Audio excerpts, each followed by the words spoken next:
Yo, what's happening with it? We back, man. Karbon12Boxing Klub. Y'all tuned in right now with Diego. Make sure y'all hit that like, subscribe, and share button. You know what I'm saying? It's for free.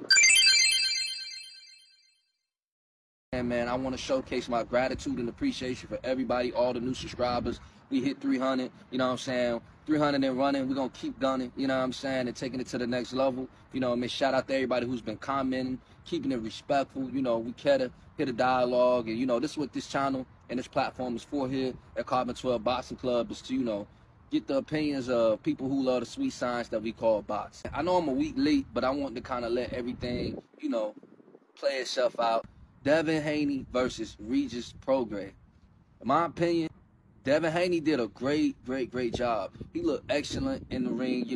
I think that was a very strategic and intelligent move for him to go up to 140. You know what I'm saying? Being that he couldn't really make the weight comfortably at 135. So that gave him an opportunity to go up to 140 and challenge Regis Prograis, you know what I'm saying, for a belt. And shout out to Regis, because Regis didn't have to defend the belt. He could have ducked or, you know, took a what they would say a tune-up fight, but he didn't, you know what I'm saying? So we got to showcase, you know, our gratitude for him stepping up to the plate and allowing this fight to actually take part.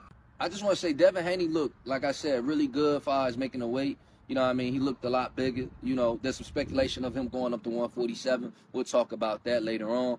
But in this match with Regis Prograis, to be honest, I just think that Regis Prograis, I'm going to be very transparent and honest. I haven't seen a lot of Regis Prograis fights. I'm not saying Regis Prograis didn't earn his keep at all, because he definitely was a former world champion, looking to be a 3-time world champion hopefully soon. Regis Prograis footwork didn't look too good. That was the main thing for me that let me know that he wasn't going to really be able to excel in the fight, the footwork. It was very apparent. You know, Devin said he was a one-trick pony.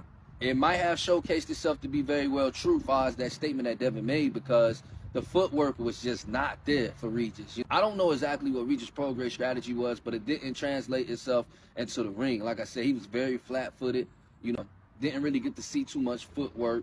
I keep saying footwork because that's what stood out to me the most. He wasn't able to get himself in position, being that he lacked in footwork, to be able to land any shots. I don't even think I seen him land a shot on Devin. Maybe two. I ain't gonna go too far, but it wasn't that many shots that he actually landed, where we could be like, oh man, he landed a big shot on Devin though. So he pretty much, what I seen from Devin, he was able to neutralize and take away his weapons, as far as in, you know, regards to Regis Prograis and whatever his strategy and plan was. You know what I'm saying? Devin neutralized that. And he utilized the ring, you know what I'm saying, very well. You know, he showcased he had, you know, the power that everybody was speculating that he didn't have.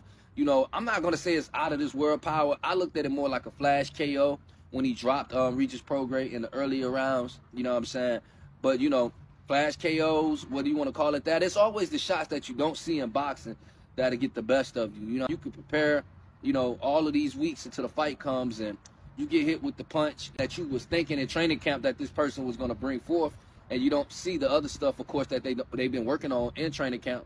You know, so I don't think Regis, you know, provided any good defensive skills that stood out along with the footwork. So I already knew it was going to be a long night. I either looked at it like Devin was going to flush him out all 12 rounds, which, you know, he did pretty much, or, you know what I mean, he was going to drop him or get him out of there.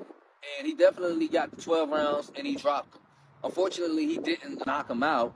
But, you know, us who've been following Devin Haney for some time, we wasn't really expecting a knockout. But to me, he put on a beautiful performance, nevertheless. So, you know, shout out to Devin Haney. You know, shout out to Devin Haney for, you know, the 2 C's, you know what I'm saying, taking criticism and the challenges. And he's overcome the challenges and the criticisms, whether it be him going to go get the belts, you know what I mean, from Cambosis in Australia, defending the belts again in Australia, coming back here, Lomachenko.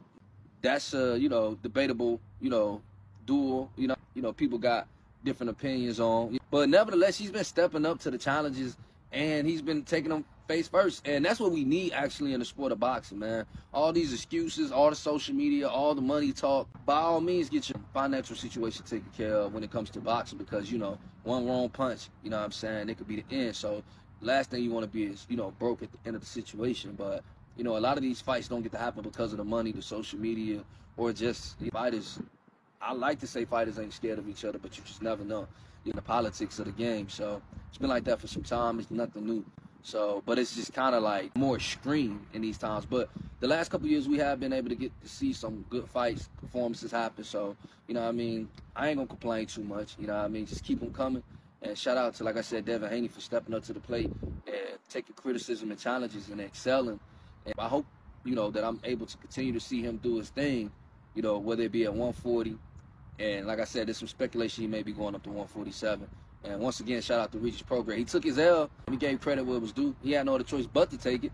But, you know, he ain't do no Chris Colbert type shit. So, you know, shout out to Regis Prograis. Shout out to Devin Haney. Man, y'all tuned in right now to Karbon12Boxing Klub. Make sure y'all hit the like, subscribe, and share button. And we're going to catch y'all next time, man. You don't look like Mayweather punch hard. If you're not in there, you wouldn't know.